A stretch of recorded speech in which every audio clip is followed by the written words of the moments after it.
Hello guys, welcome back to Japan tales with Sharma. और मैं एक और वीडियो के साथ आ गया हूँ इस वीज़ा सीरीज़ में।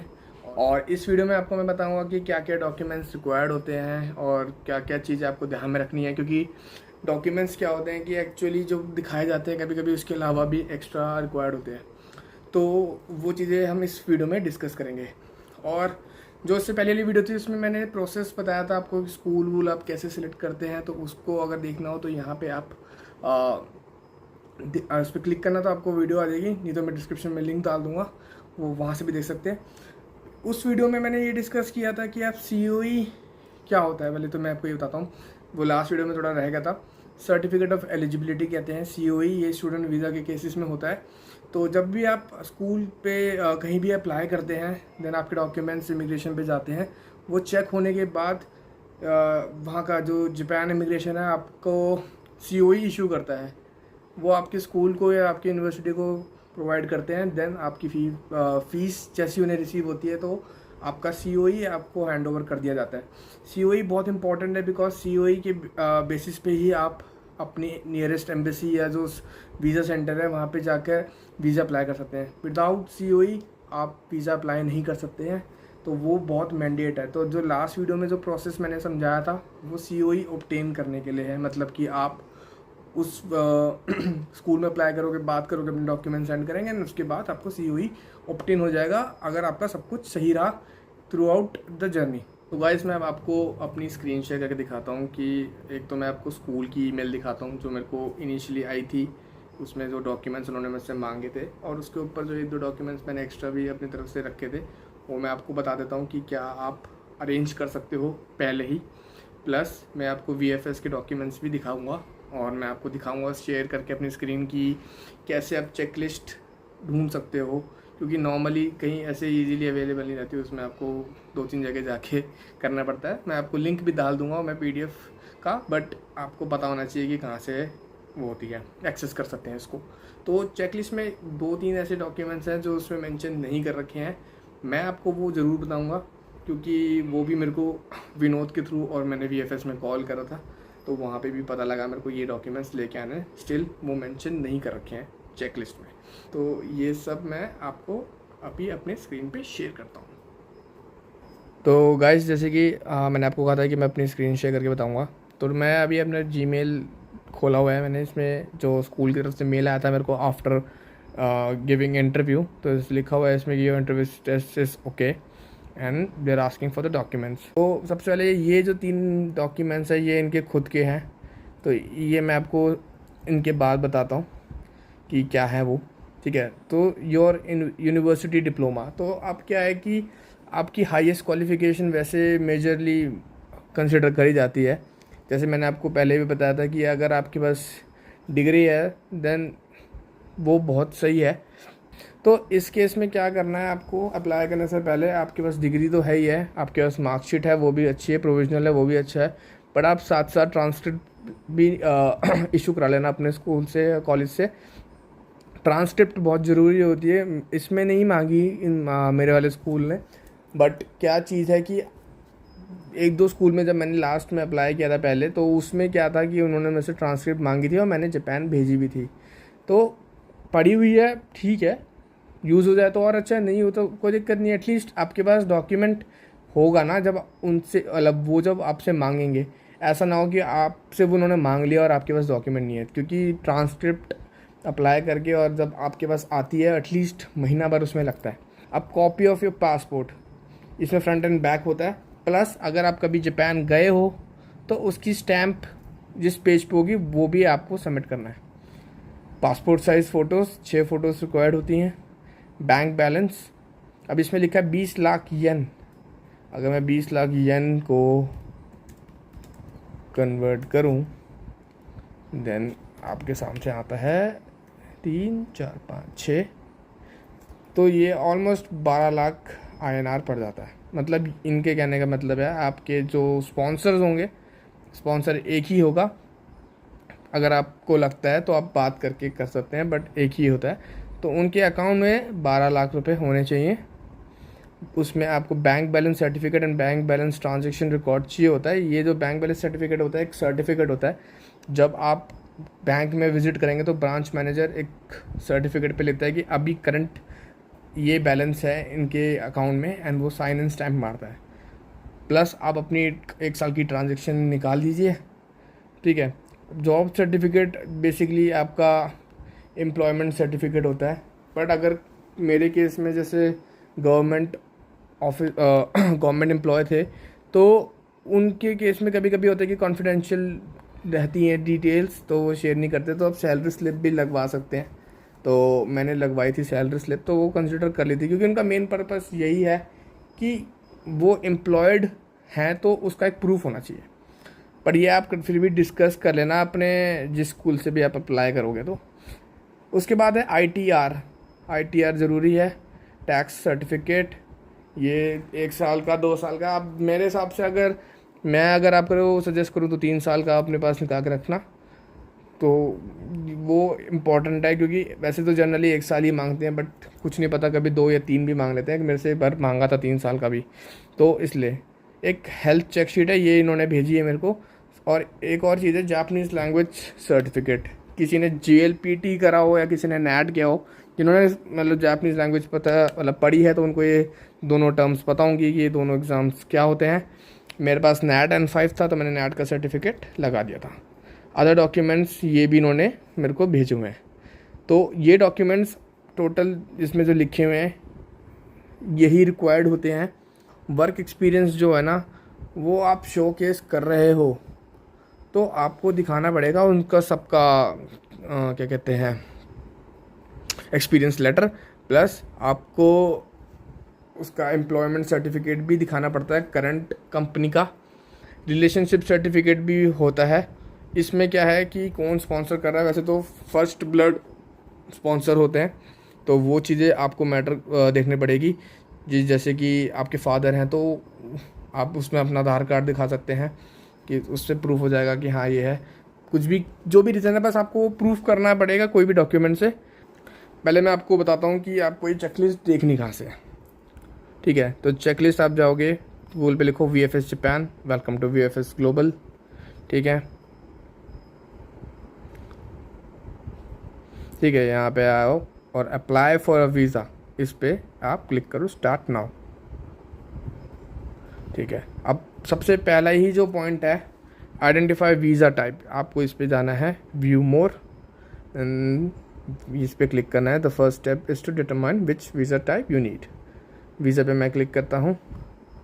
देन अब यहाँ पे आता है रीजन अंडर द ज्यूरिसडिक्शन, क्या लिखा है ये reason under the jurisdiction of Japan, ठीक है। तो मैं अब embassy of Japan New Delhi पे क्लिक करता हूँ। अब आते हैं नीचे वीज़ा टाइप। अब जैसे कि मैंने आपको वीडियो के स्टार्टिंग में बताया था, हम कर रहे हैं long term stay with certificate of eligibility COE, ये है, हाँ ये रही check list. Valid photo valid passport with more than 2 blank pages, ठीक है। Photo copy of the biodata, ठीक है। तो इसका मतलब बायोडाटा क्या है, आपको फर्स्ट एंड लास्ट पेज का वो करना है, क्या कहते हैं, पासपोर्ट की फर्स्ट एंड लास्ट पेज अपना फ़ोटो कॉपी कराना है, ठीक है। Complete filled and signed visa application form, तो वीज़ा एप्लीकेशन फॉर्म भी यहीं मिल जाएगा आपको, ये रहा। तो जैसे कि मैंने आपको दिखाया भी था, कहाँ गया, चलो मैं डाउनलोड कर लेता हूँ, ठीक है। तो वीज़ा एप्लीकेशन फॉर्म कुछ ऐसा है, ठीक है। 1 photograph taken within the last 6 months. The photograph should be passport size with background and printed on good quality paper. अच्छा, तो यहाँ एक कैच है, इन्होंने क्या बोला, 6 months पुरानी होनी चाहिए, ठीक है। पासपोर्ट साइज़ होनी चाहिए, ठीक है। गुड क्वालिटी, ठीक है। बट एक चीज़ और लिखी है यहाँ पे, फ़ोटो स्पेसिफिकेशन, इसमें लिखा है face visibility should be 70 to 80%।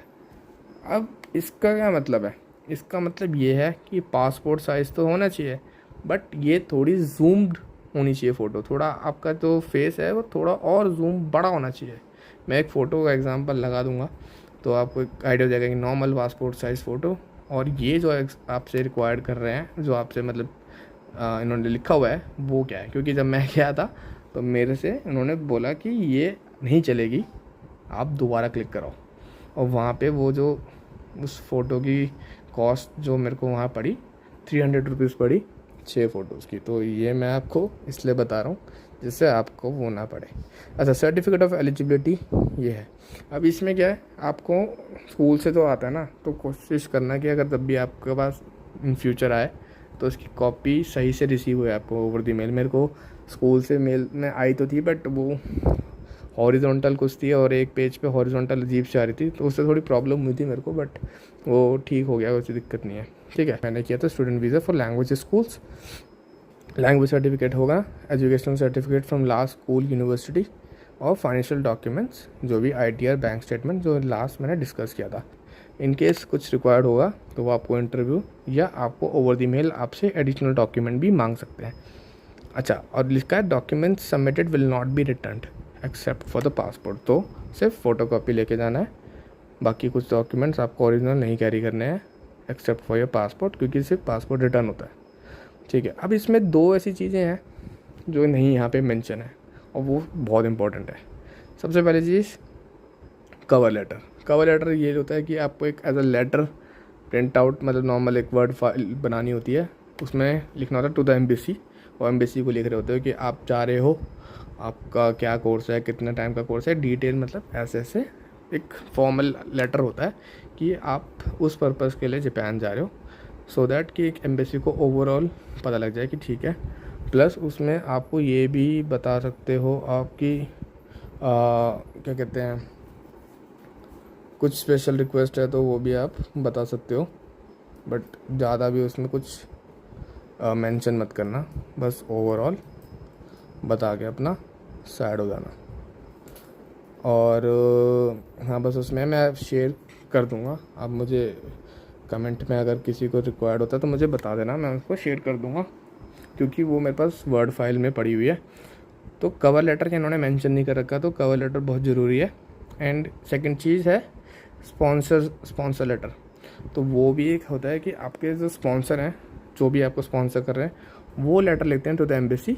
Embassy का एड्रेस होता है, वो लिखते हैं वो लेटर कि मैं सो एंड सो, मेरा मतलब नाम जो, और मेरा रिलेशन इसके साथ ये है, जो भी आपका रिलेशन है, एंड मैं इनको स्पॉन्सर करना चाहता हूँ, करना नहीं चाहता, मतलब मैं स्पॉन्सर कर रहा हूँ, एंड मैं सब चीज़ों के लिए लायबल हूँ, मतलब जो भी जितने टाइम का भी आपका कोर्स है, 1 साल 1.5 साल 2 साल जो भी है, उसके लिए सारी ट्रांसपोर्टेशन जो भी है वो मैं इनको फुलफ़िल करना चाहता हूँ। और आपको कुछ भी रिक्वायर्ड होता है मेरी तरफ से तो आप प्लीज़ मेरे से पूछ लेना, ऐसा करके इसका भी एक फॉर्मेट है। तो ये दोनों चीज़ अगर आपको इन केस रिक्वायर्ड है देन लेट मी नो, मैं आपको ये प्रोवाइड करवा दूँगा।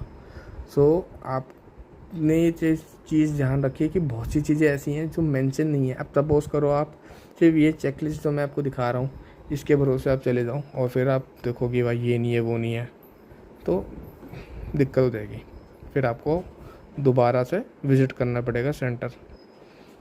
और इसमें हाँ, ये भी पता कर लेना कि आपको अपॉइंटमेंट लेनी है नहीं लेनी है VFS सेंटर में, क्योंकि मेरे केस में मेरे को नहीं लेनी थी, तो मैं कभी भी जाके विज़िट कर सकता हूँ। इसका 2 मंडे टू फ्राइडे टाइम होता है, मॉर्निंग 9 to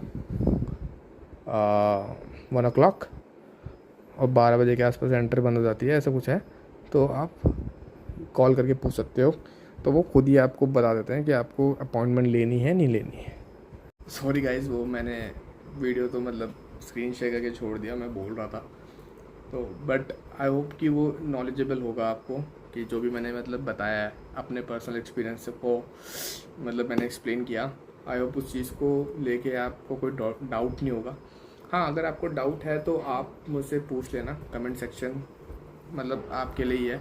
कोई भी डाउट है, कोई भी क्वेरी है, प्लीज़ लेट मी नो, क्योंकि मैं उस चीज़ को, अगर मैं किसी एक बंदे की भी हेल्प कर पाया ना इस डॉक्यूमेंट वाली वीडियो है, कोई भी मतलब मैंने वीडियो बनाई है अभी तक, उससे कोई भी हेल्प हुई तो मेरे को काफ़ी अच्छा लगेगा, क्योंकि मैं उस चीज़ को इतना सोचता था, तब मैं कर रहा था कि हाँ कोई ऐसा कुछ मिल जाए कि कहाँ से देखूँ।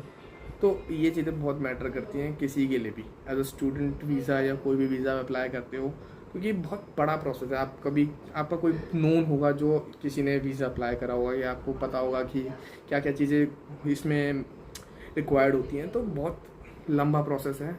कोई भी ये नहीं चाहेगा कि एक बारी करने के बाद फिर वो चीज़ें दोबारा करनी पड़े।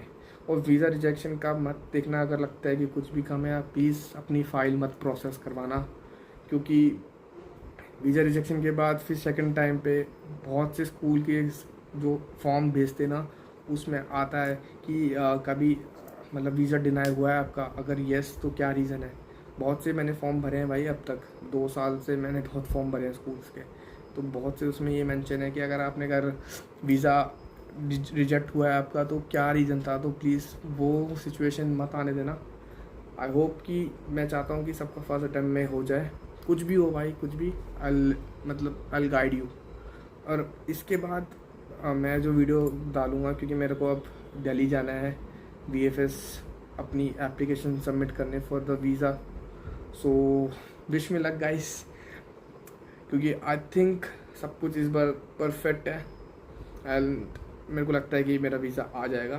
तो मैं अभी जाऊँगा, अप्लाई करूँगा एंड उसकी वीडियो भी जल्दी आएगी। तो guys thank you so much अब तक वीडियो देखने के लिए, एंड तक बने रहने के लिए, एंड बस मज़े रहो भाई, मज़े में रहो भाई। जापान मिलते हैं एक दिन, हम भी जाएंगे और आप भी जाओगे। तो गाइस